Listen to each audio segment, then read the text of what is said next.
In 1982, 15-year-old Kazuyoshi Miura left his hometown of Shizuoka, Japan, and arrived in Sao Paulo, Brazil, with $700 and an undying love for the sport of association football. What followed was a record-breaking journey that has lasted nearly 40 years, an unforgettable legacy, and an unwavering determination to football. Miura's remarkable career has paralleled the rise of association football in Japan, from being considered a sport only for amateurs to one of the most successful nations in Asian competitions. Today, Miura has proved to be a relentless fighter with a passion that far surpasses his peers, but to understand the story of the man nicknamed King Kazu, one must understand the history of football in Japan, and Japan itself. The Sengoku period of Japanese history is remembered for its constant civil war and strife that lasted from 1467 AD to 1615 AD. During the period, in the year 1543 AD, Portuguese explorers made contact with Japan for the first time. What resulted was a brief but important barter, commonly referred to as the non-bond trade, that lasted up until 1639 AD, during the Edo period, when Japan reenacted its seclusion policy to deter Catholicism between missionaries and Japanese nationals. The importance of this trade was how it allowed for the first exchange of both goods and culture between the Japanese and Europeans. When non-bond trade declined in the early Edo period, hostility began to arise, largely ending with the expulsion of nearly all Europeans, with the exception of some Dutch. However, this return to isolation did not last long. In 1853, American Naval Commodore Matthew Perry entered Uraga Harbor in Edo, the Tokugawa capital, on behalf of the United States, with the focus of spreading their international trade through imperialism. Over the next few months, Perry, with the backing of an immense industrialized naval fleet, coerced the Tokugawa shogunate into trade with strict treaties. Whether or not they wanted to, Japan had to restart their trade before, as they once had with the Europeans. The rest of the world had changed much since Japan had closed their harbors to outsiders, and the trade that began with America would largely shape how the land of the rising sun would appear to be in the coming centuries. Numerous Western ideas and goods began to arrive in Japan, but one of them stuck out from the others: football.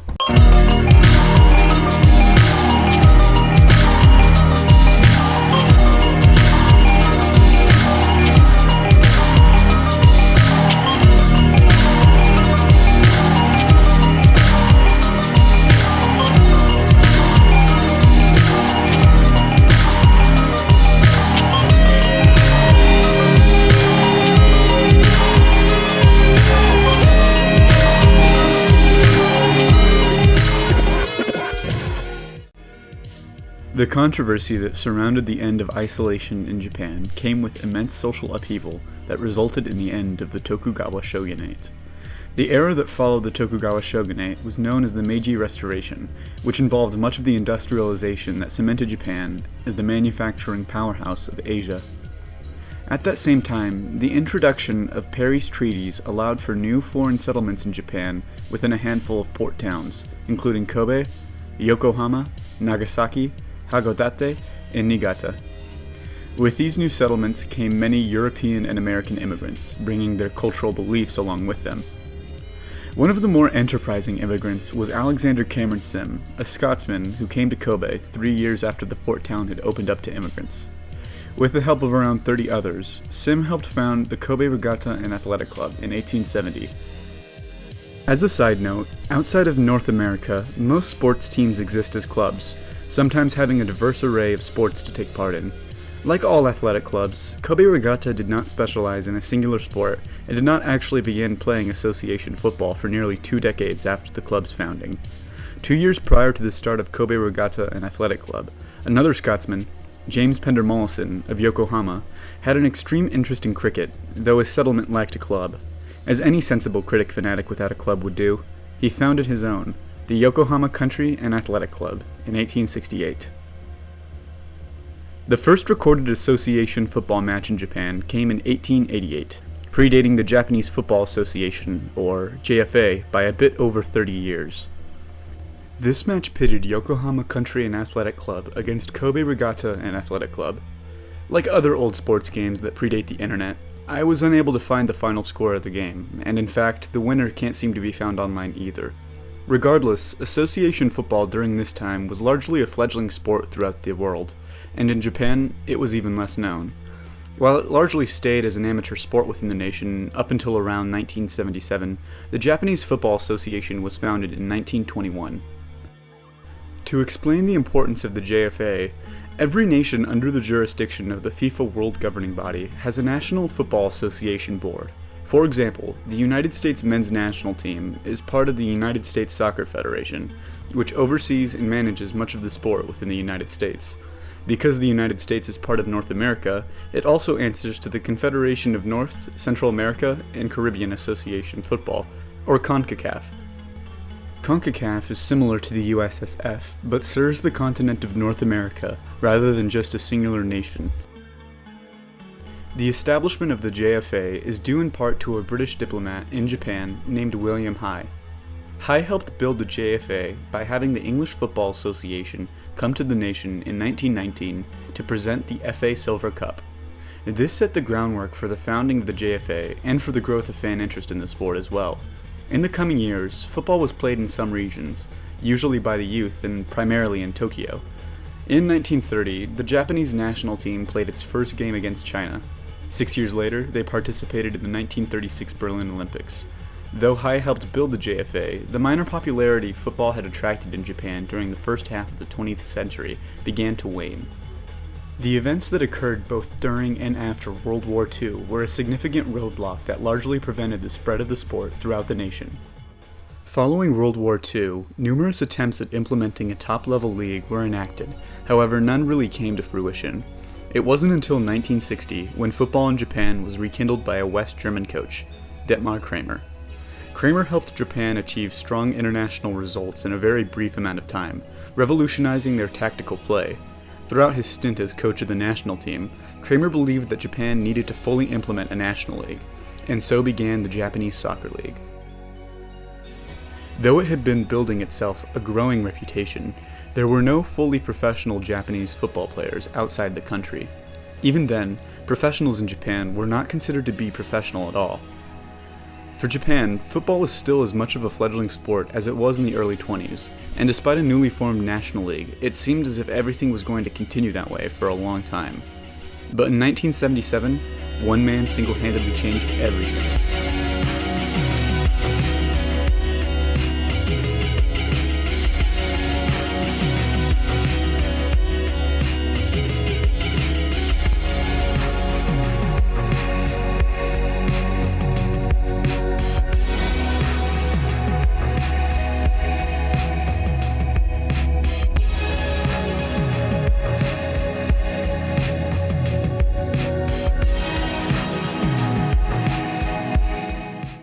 The rise of professional association football in Japan is contributed solely to Yasuhiko Okudera, a JSL standout midfielder that played for Furukawa Electric in the 70s. Okudera's attacking-oriented playstyle was outstanding to many fans, and during a promotional trip to Germany in 1977, he gained the attention of a Bundesliga head coach.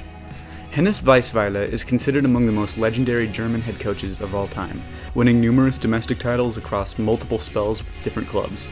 That same year Weisweiler witnessed Okudera's play, he signed him for his club, FC Cologne. Speaking of the Bundesliga, it should be noted that most other nations have a tiered system of sports, rather than just a singular one-tiered league, like the MLS, the NBA, and much, much more. Similar to how each nation has a football association like Japan's JFA, every country has a tiered system of domestic play. These are largely referred to as pyramids.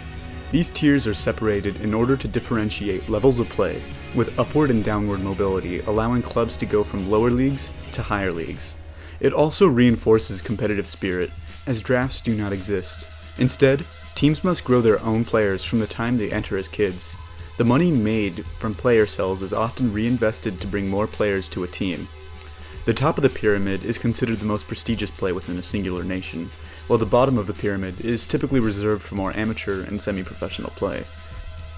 In addition to domestic club play, the best clubs of each nation participate in continental championships as well, the most prominent of which is the UEFA Champions League, or as it used to be called, the European Cup. Within each continent, there is a hierarchy to decide the seeding and placement of teams across the continental championships. The German Bundesliga, for example, is considered to be one of the most talented domestic football leagues in the world. Okudera had the opportunity to be the first Asian ever to play in it. Never before had a Japanese player been playing abroad, let alone within one of the strongest leagues in the world, but Okudera's transition to European Association football also changed the way player payment functioned in Japan. At the time of his purchase by Cologne, only foreign players were paid as professionals. JSL teams were actually company-owned, which included top brand names such as Nissan, Mazda, and Mitsubishi. At that time, a byproduct of the company-controlled sports system was that players functioned more as semi-professionals, which trained a handful of days per week. Meanwhile, foreign players, who were almost exclusively Brazilian, had professional contracts and practiced daily. This discrepancy made it difficult for the sport to grow prominence in Japan, as the youngest players were not encouraged to pursue professional status. Not even a full year after being signed by Cologne, Okudera broke numerous records that would set the precedent for future Japanese professionals. By 1978, Okudera became the first native Japanese footballer to ever play top-flight football outside of Japan. Okudera was also the first Asian to score in the European Cup, the most prestigious continental club competition. In addition to his records, Weisweiler and Okudera won the Bundesliga title in their first year in tandem, an immense accomplishment that helped further define their legacy. Okudera went on to have a successful career that cemented himself as both a legend in German and Japanese football. But these accomplishments aside, Okudera's entry into European football inspired many young Japanese athletes and began a massive wave of growth for the sport.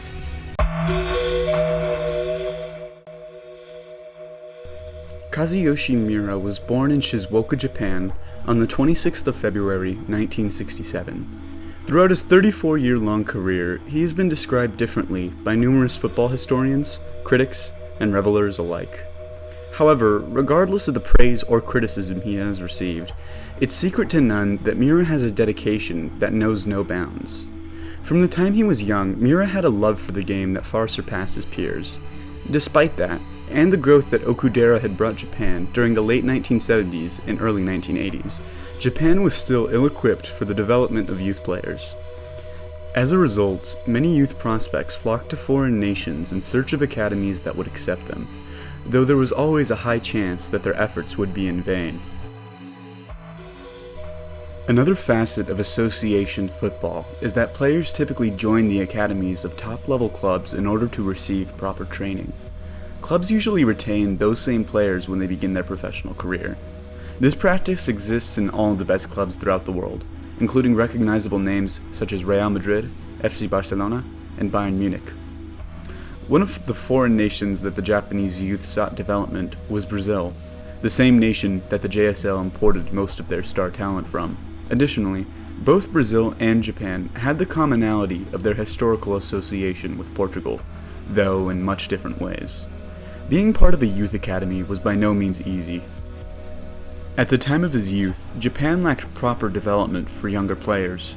He was well aware that his football career would stagnate had he stayed in Shizuoka, despite it being the capital of football in Japan. Kazuyoshi Miura's heart was set on traveling to Brazil to begin his developmental career, even going as far as telling his teachers that he would go to Brazil when he finished high school.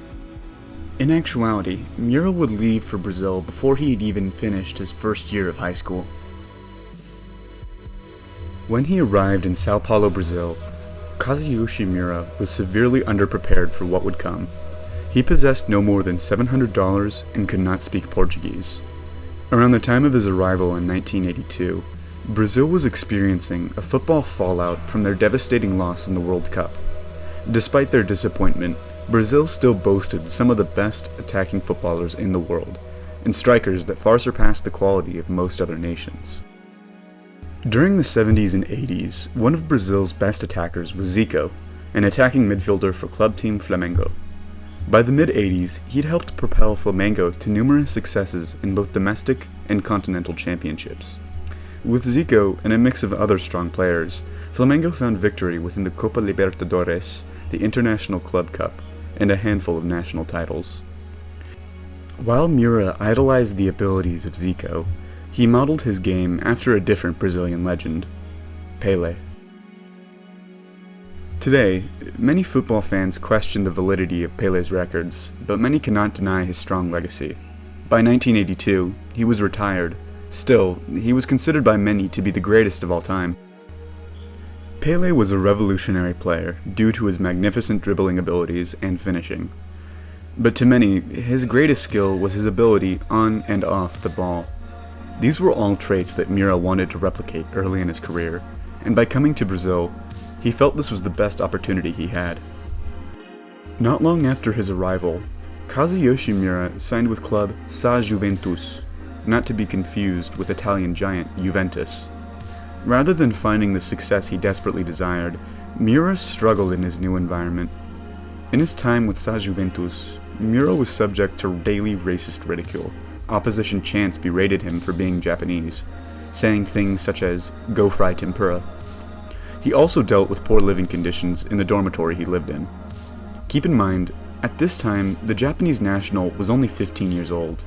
He began to question whether or not the risk was really worth the reward, and from there, it only got worse. Not long after joining Sa Juventus, Miura left the team. He then moved to a smaller, lower-profile club. Transitioning between teams in different leagues could be a boon or bust at an early age. Fortunately for Miura, he found success with his new team. During a junior tournament, he scored a game-winning penalty that shocked supporters. Not long after that, he was offered a professional senior-level contract by Santos, Pele's boyhood club. After the difficulty he had faced in the past, it seemed like he had finally found his success.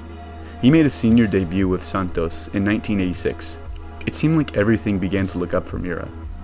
2 games later, his contract with Santos was terminated.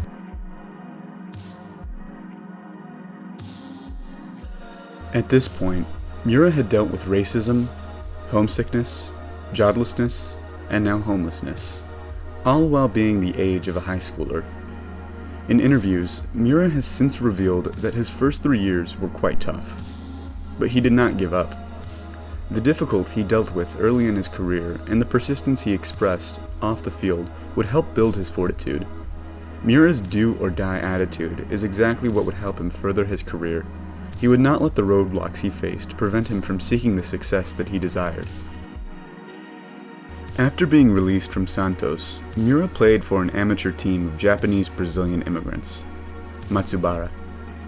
Later, he also briefly played for Club Regatas de Brasil. Subsequently, he signed with another team, 15 de Jau.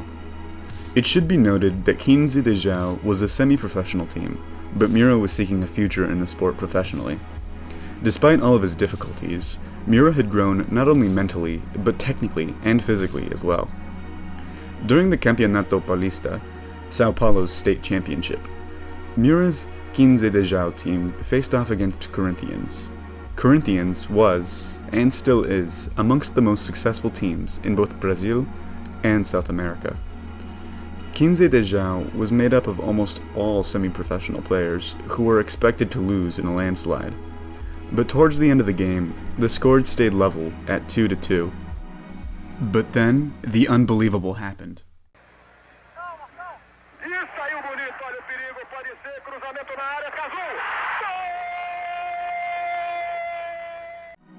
This was the moment Kazuyoshi Miura became synonymous with the nickname King Kazu, which would follow him for the next 30 years. In 1988, Miura was praised as a top 3 left winger in the Brazilian state championships. That same year, while playing for Palmeiras, Brazilian legend and his idol, Zico, approached him during halftime. He shook Miura's hand and said, "You've made it." For the rest of the 80s, Miura continued to make strong progress as an attacker. When discussing his time in Brazil in future interviews, Miura has said that as a soccer player in Brazil, I learned you must have high morals, and to never be satisfied with the level that you have reached. You must always try to build your mental spirit. 1990 was the last year that Kazuyoshi Miura played in Brazil. Throughout his career in Brazil, Miura won state championships for both the states of Alagoas and Pará, with Regatas and Coritiba respectively. Throughout his final season in Brazil, he played for Santos, the same team that released him 4 years earlier after just 2 games. In July of 1990, Miura made the decision to come back to the JSL after an 8-year absence from Japan. Kazuyoshi Miura's skill and reputation grew during his lengthy tenure in Brazil. However, he had not anticipated the welcome response he'd receive when he returned home. Miura signed with Tokyo-based club FC Yomiuri, joining a strong squad with even a few Japanese internationals, such as Rui Ramos and Tetsuya Totsuka. Miura's arrival came alongside other well-regarded imports too, usually foreign players looking to ease themselves into a retirement league, which is how the JSL was regarded throughout most of its existence. Despite other imported players having far more experience and greater skills, 1990 was the year that surged Kazuyoshi Miura into national stardom. During his first season with the club, FC Yomiuri won the JSL Division I title. Additionally, in the 1990 Asian Games, Miura made his debut for Japan's international team, earning him his first cap, or competitive international appearance, at age 23. Kazuyoshi Miura looked as if he had a long career ahead of him, but even that doesn't do him justice. From 1991 to 1992, Kazuyoshi Miura set Japan on fire with his unique athletic attacking prowess. FC Yomiuri won the JSL Division I title during the 1991-1992 season as well, with Miura being a prominent part of their attacking force.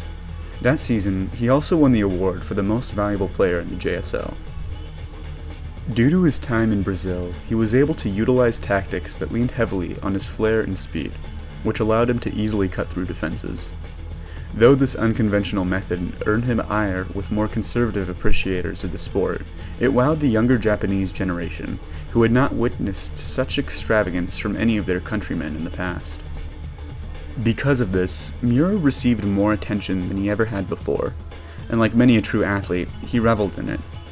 Kazuyoshi Miura became known nationally as a style icon for his dramatic and quirky wardrobe. Another part of Miura that Japan loved was his signature Kazu dance, just another part of his style that has become something of a national treasure. In that brief period of 3 years, Kazuyoshi Miura was able to build his reputation from known only amongst the Japanese football fans to a national household name. With the coming rise of the J-League, King Kazu, as he was commonly referred to by fans, would skyrocket the prestige of the sport. As a quick note, I was unable to salvage Kazuyoshi Miura's statistics from 1990 to 1992 with FC Yomiuri, as well as all of his statistics during his time in Brazil, due to a lack of coverage and historical data not really being saved. From here on out, I'll be able to do a much better job of finding statistics, as this data can actually be traced. While FC Yomiuri was looking strong, the rest of the league, as well as the state of football in Japan, was not as formidable. As expected, during his absence, the JSL had stagnated in growth, and football was still largely considered an outside sport. In 1988, the governing board of the JSL elected to introduce a new league with greater sponsorship in order to grow the sport. By 1993, it was time for the JSL to take its leave, and for the J-League to capture the hearts of the Japanese. Because of this, new team names were introduced, largely abandoning the corporate sponsorship of the JSL, and the importing of numerous aging stars became common. FC Yomiuri became Tokyo Verdy Kawasaki. Many in the league hoped it would lead to a breakthrough of the sport, but much of that hinged on the performance of the national team in the 1992 AFC Asian Cup. The 1992 AFC Asian Cup was an Asian continental tournament that involved 8 international teams from across the continent. These included defending champions Saudi Arabia, the People's Republic of China, Qatar, and Thailand, all of which made up Group B, while Group A was made up of Japan, Iran, North Korea, and the United Arab Emirates. During the group stage, each team played each other once for points. 3 points would be issued with a win, 1 point with a draw, and none for a loss. From there, the top 2 teams from both of the tables would move on to the knockout stages to help decide the champion. In October of 1992, Japan hosted the tournament, which raised the stakes even further for the national team. In their first game, Japan faced off against the United Arab Emirates. The game finished 0-0, leading to the two being tied in the table behind Iran, who had won 2-0 over North Korea. In the next game, Japan drew once more, this time against North Korea. Before the final game of the table was played, the United Arab Emirates and Iran were both ahead of Japan in the table. Japan was in imminent need of a win. Without one, they would bring much shame for bowing out at the group stage after attempting to show off the growth of the sport. 87 minutes into the game, Japan was tied at 0-0, with the draw looking to be the most likely outcome. If this happened, Japan would effectively be kicked out of the tournament. But then, something happened. 日本としては勝つしかありません。さあラモスがボールを持つ。中に出す。中央からスルーパス狙っていく。スルー出た。カズシュート。決まった。カズシュート。1点先制日本。いいシュートでした。カズのシュート。よく決めました。日本1点。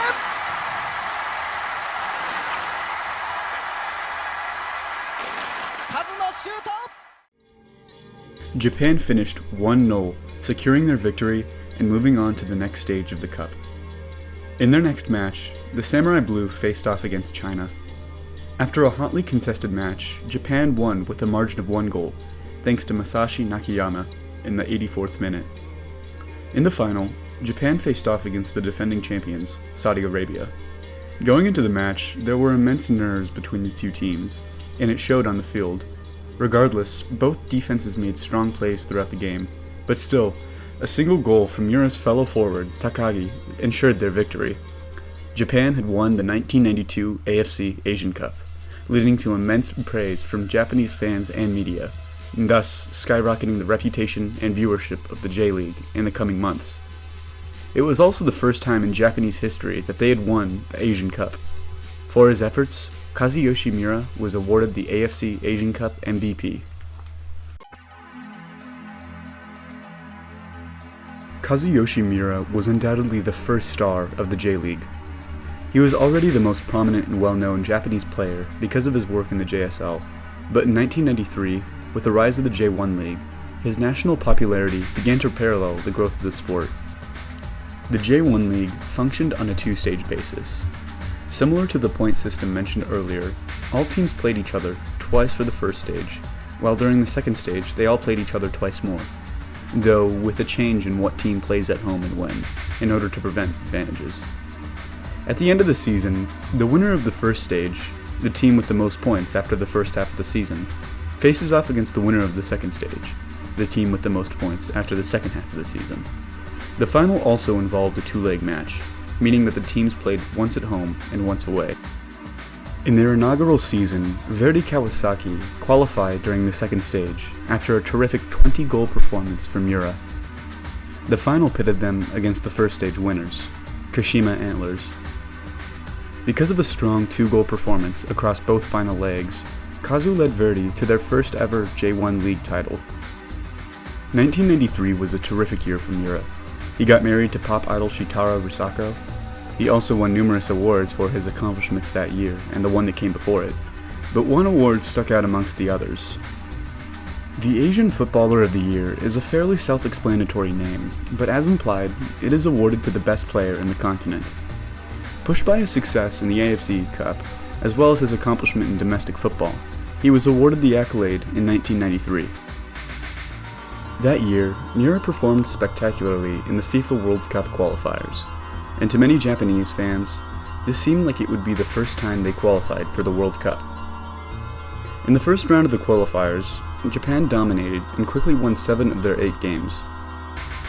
Through the first 4 games of the second round, Japan was in the qualification zone, just ahead of 3 other teams, who were below them by a margin of 1 point each. Japan needed a win or draw, depending on the results of the other teams. In their final match, Japan faced off against Iraq, an inferior team in the eyes of most. Thanks to an early goal from King Kazu himself, Japan was on the board. Eventually, Iraq came back to score, but not long later, Japan was back ahead, and in the 90th minute, Japan was just a few brief minutes away from their first World Cup berth. Then, something else happened. 手元の時計では45分になろうとしています。もうこのワンプレーでしょう。このワンプレーでしょう。なんとかここをしのいでほしい。ショートコーナー。切り返すか中ラストパスを送るヘディングシュート決まった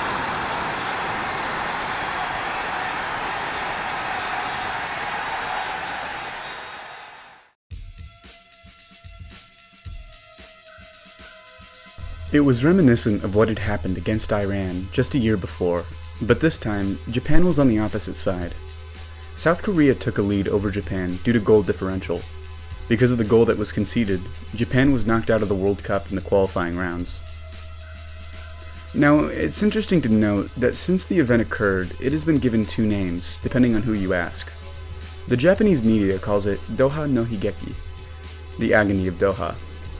The Korean media calls it Dohwai Jigeok, the miracle of Doha. Since then, it has been something of a rallying cry for fans of Japan. Despite their failures, many of the players in this squad have become some of the most beloved in the national team's history. Though, for Japan, its players, and its fans, they would have to wait another 4 years to get another chance at the World Cup. It was a shame to fail in the World Cup qualifiers, especially after the triumph they had accomplished in 1992. Despite their failures, Kazuyoshi Miura had a record-breaking 13 goals. For reference, the next highest goal scorer during that campaign scored only 8. For the first half of the 1994 J-League season, Miura bounced back from the disappointment of the World Cup qualifiers. Through 22 matches, he had scored a strong 16 goals, pitting him amongst the highest in Japan yet again. In the first stage, Verdy Kawasaki finished 4th, not as strong as they had been in years before, but still impressive considering the mass growth the league began to experience. When the J-League first kicked off in the year before, there were only 10 teams, but that number quickly increased to 12. Thanks to the explosion in popularity provided by players like Kazuyoshi Miura, the J-League became well known throughout the nation and was beginning to expand.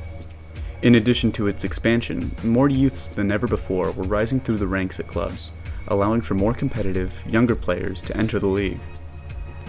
Before the second half of the season commenced, Kazuyoshi Miura was loaned out from Verdy Kawasaki to Italian Serie A club, Genoa. The process of loaning involves sending a player to a particular team in a different country or league, and can occur for a multitude of reasons. In this case, scouts, managers, and Kazu himself wanted to see how he could perform in Europe, considering his immense success in Asia. At this time, Serie A was considered by most to be the premier competitive league in Europe, and even the world. By playing for Genoa, Miura made himself the first Japanese player to score and play in Italy. He scored only a single goal in the year that he played there. By all accounts, Miura's attempt at playing in Europe was a complete and utter failure. But despite that, he did not give up on his career. Form is an integral part of a striker's game, and after the disappointment that occurred in 1994-1995, Miura needed to recapture his ability. Despite his absence, Verdy Kawasaki turned back around in the second half of the 1994 campaign and ended up winning their 4th straight domestic title. When Miura came back, Verdy was already in the second half of the 1995 season. He went on to help carry them to another final after scoring 23 goals in just 26 matches. Despite playing only half the season, Miura finished in the top 5 in goal scorer rankings, while playing in only half the amount of games his opponents did. King Kazu was back, and his unhindered spirit proved that he would not let the failures of Italy prevent him from finding even more success at home. Despite losing the final against Yokohama F. Marinos, Verdy was still the strongest force in Japan. In 1996, the J-League abolished the split 2-stage system in favor of a more traditional 1-stage system, which determined the victor based on the overall league performance of the teams. The amount of teams also increased during this time, and the amount of games shrunk from 52 to 30. This was a radical change for all teams and players, but despite the changes, Miura had a terrific season. He scored another 23 goals for Verdy, snatching chances at every opportunity he had. He outpaced and outperformed all of his peers. It was enough for him to win top goalscorer for the J-League. However, the rest of the team did not fare as well. Verdy finished 7th, a disappointing display considering their domination in the years prior. It seemed as if Miura himself had to drag the team up the standings. It was rare to see such mediocrity from a previously dominant team. 1997 was a weak and forgettable year for both Tokyo Verdy and Miura, finishing 12th of 17 and scoring only 4 goals in just 14 matches. That year also marked a return to the traditional two-stage system. It was also during this time that the league's attendance was starting to bottom out. In spite of these issues, Kazu had a different focus during 1997. The FIFA World Cup.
After the disappointment that occurred 4 years earlier, Miura was determined to secure Japan's first entry onto the world stage. Comparing the amount of teams that participated in the FIFA World Cup qualifiers in Asia, 1997 featured a far greater number of national teams than 1993 did. This would make it far more difficult for Japan to enter, but the expansion of the World Cup to allow as many as 4 teams from the Asian Football Confederation, up from the previous 2, made it so that they had a greater chance than ever before to get in.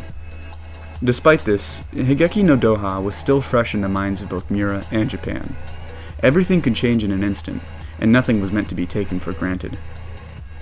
Just like 4 years prior, Japan quickly advanced through the first round, winning all but one game. In the second round, Japan played strongly yet again, though this time, finishing at second would not be sufficient to move on. Because of the expansion, there were now 2 groups in the final stage instead of just 1. And in their group, South Korea once again triumphed over Samurai Blue. Luckily, this was not the end for Japan. They had to face off against Iran in a single neutral game to decide the playoff winner that would move on to the FIFA World Cup. After a painstaking 118 minutes, Japan broke free against Iran to take the lead, winning after extra time. Japan was headed to the FIFA World Cup for the first time in their history. I chose not to mention how Kazuyoshi Miura performed in the qualification stages on purpose, just so I could make this number seem more interesting than it really is. Kazuyoshi Miura scored 14 goals in the 1997 FIFA World Cup qualification stage. 1 goal higher than his tally from 4 years before, truly solidifying him as the best Japanese player. Hey all, Hayden here. I just wanted to preface this section saying I don't really have much of a setup going on, so I'm sorry for the bad lighting and bad audio here. The 1998 FIFA World Cup began in France on June 10th, but 22 squad members had to be named from each nation by June 1st. Head coach Takeshi Okada opted not to select Kazuyoshi Miura for his squad. As a result, Japan ended up losing every single one of their games within the FIFA World Cup group stage. They didn't record a single point. In retrospect, this was a major oversight by head coach Takeshi Okada's part. Articles today describe Kazu as one of the best players never to participate in the World Cup. As a result, in 2000, at the age of 33, Kazu retired from the international stage and focused instead on club play only. He finished his international career with 89 international appearances, or caps as they're referred to, and 55 international goals, making him the second greatest Japanese goal scorer of all time. Unfortunately, Kazu's omission from the FIFA World Cup team also meant that it was the end of his prime, and this signaled in a new era of his career. One that, for better or worse, changed a lot of things.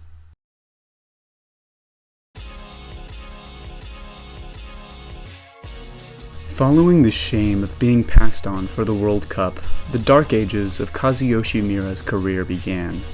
His club stats began to slump, his efforts on the national team went unrewarded, and he began to perform less and less like he did during the early 1990s. By 1998, Miura was about 31 years old, and while he was few years away from the average retirement age of professional footballers, he seemed like he was being surpassed by many of his peers. Of all positions, playing as a forward is the most demanding in the sport, as it involves getting into pockets of play, being aware of defenses, and relying on one's own physical abilities rather than more technical or mental play. Though there are numerous non-athletic strikers, they are few and far between. To many, Miura was already starting his aging descent into retirement, despite a remarkable career. In 1999, Miura left Tokyo Verdy Kawasaki. During his tenure, he played 192 matches, scoring a total of 100 goals. While Yasuhiko Okudera was truly the first Japanese pro, and the first star of the sport for many in Japan, Kazuyoshi Miura was the first Japanese football superstar, a man who, alongside Verdy, built the sport's popularity from niche to nationwide. Kazuyoshi Miura has never been a man who backs down from battle. He has also never been one that gives up on his goals, both metaphorically and literally. After leaving Tokyo, Miura, as determined as ever, attempted to reignite his European career with Croatian superclub Dinamo Zagreb. He played only 12 matches before returning back to Japan, goalless and ashamed. After playing for Dinamo Zagreb, Kazuyoshi Miura made a return to the J-League, not playing with Tokyo Verdy for the first time. Instead, he joined Kyoto Sanga, a team that rose into the J-League during the mid-1990s. After just 2 brief years with the team, Kyoto Sanga was relegated from the J-League to the J-League Division II, the second tier on the Japanese football pyramid. The more his career slumped during these times, the harder King Kazu began to work. He made dietary changes and began to train more rigorously. Despite his slumping, he still wanted to play for Japan in the World Cup. After everything he had gone through, Miura would not allow himself to sink further into the depths of obscurity like other footballers. The same year Kyoto Sanga fell from the first league to the second, Miura scored 17 goals. The top goal scorer in the league that year only had 3 more than that. This was in 1999. In 2002, Japan and South Korea jointly hosted the FIFA World Cup. Because of his declining status and retirement from the international stage, Kazuyoshi Miura did not participate. From here on out, his role changed from that of a starting striker to bench player. While many would be disheartened at this role change, he took it in stride, still taking his training and practice very seriously. Over the next 4 years, Kazuyoshi Miura played 74 matches for VIII Kobe, most involving him coming off the bench to relieve other strikers. He scored an additional 13 goals. Just like Kyoto a few years before, VIII Kobe was relegated from the J-League Division I to the J-League Division II. However, Kazuyoshi Miura accepted his role in the second division, transferring from Kobe to Yokohama in 2005. When Kazuyoshi Miura joined Yokohama FC in 2005, he was 38 years old. For reference, the average age of retirement for professional footballers is 35. Keep in mind, Miura was playing in a position that relied on physical attributes. He was more worn than most players his age. At this point, he was considered washed up and on the last legs of his career, in the eyes of most fans, that was. The legendary King Kazu had his prime and peak, but now, the only J-League Division I action he got to see was either on TV or in the stands. That year, he stated, "I know that I'm not young anymore, and I am finding the game a lot tougher physically, but I still get a lot of pleasure when my team wins or I play well. In 2005, Yokohama performed somewhat well in the second division, with Miura scoring 4 goals in 16 games. For a very brief period in that year, he also played on loan in Australia. In 2006, he played an incredible 36 games, while he only scored 6 goals. His athleticism had seemed as if it had not waned like people had previously thought, as evidenced by the mass amount of games he played this season. In fact, Yokohama's strong play earned them a spot back in the J-League Division 1. King Kazu was 39 years old at that point. That year, he scored a goal, making him the second oldest to score in the history of the J-League 1, just behind one recognizable name, Zico. Unfortunately, Yokohama's entry into the first division was short-lived, and they returned to the J-League 2, meaning Kazu would not be able to break Zico's record until he returned to the J-League 1. Despite this relegation, Miura stayed loyal to Yokohama, and for the next few years, Kazu played in 100 league matches.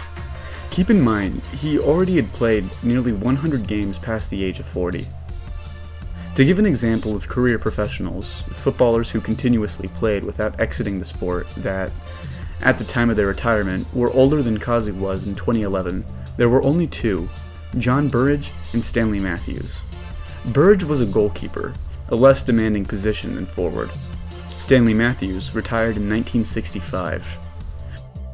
This is not meant to be demeaning towards either of them, but rather a reflection of the longevity of Kazu's career.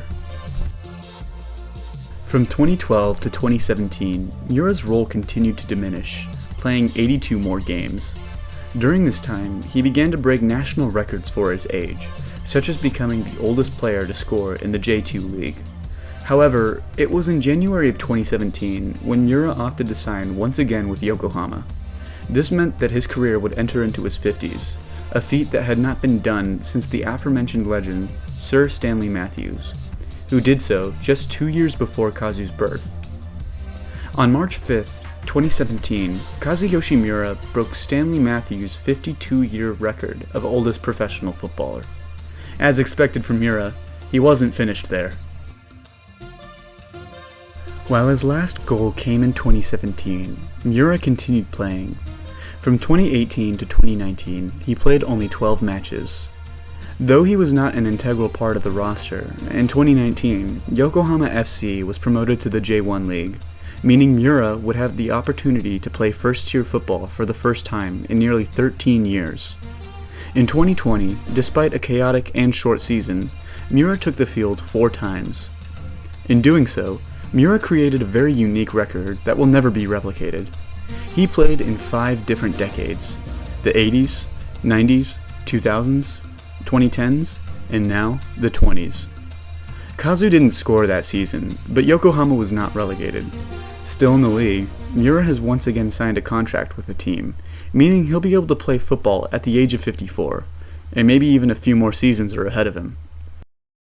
Today, Kazuyoshi Miura is heralded for his remarkable longevity, but there is much more to the oldest living professional footballer than just age. Miura was a footballing pilgrim for Japan. Notably, his career began in Brazil, and he went on to be the first Japanese player in both Croatia and Italy. Today, his status is iconic not only amongst his countrymen, but among those in Brazil who witnessed his play during the 1980s, despite his immense roadblocks that nearly derailed his career. Additionally, he was a powerhouse within the J-League during its infancy in the 90s. His stewardship to Japanese football can be best explained by the evolution of Japan's national team. As you may recall, they didn't earn entry into the World Cup prior to 1998, the year Kazu was snubbed from the roster. Since then, Japan has participated in every World Cup, including the one that they even hosted in 2002.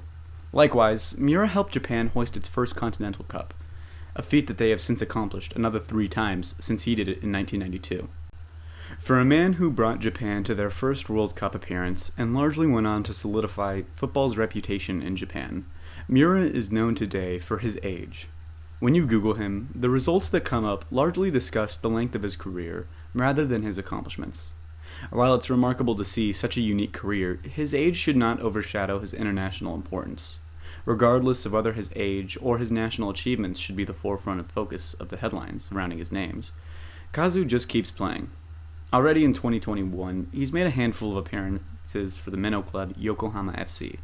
in the same city where football began years ago in Japan. While he isn't looking to be one of the greatest players on the team itself, the king still isn't looking to abdicate anytime soon. Whether it's because of his age and how long he's been able to play the sport of football, or whether it's because of his stewardship to the game in Japan, Kazuyoshi Miura is undoubtedly an unforgettable figure in the world of sports. I'm Hayden Sidko. Thank you so much for watching this video. Have a fantastic day or night wherever you are. Have a good one. Bye-bye.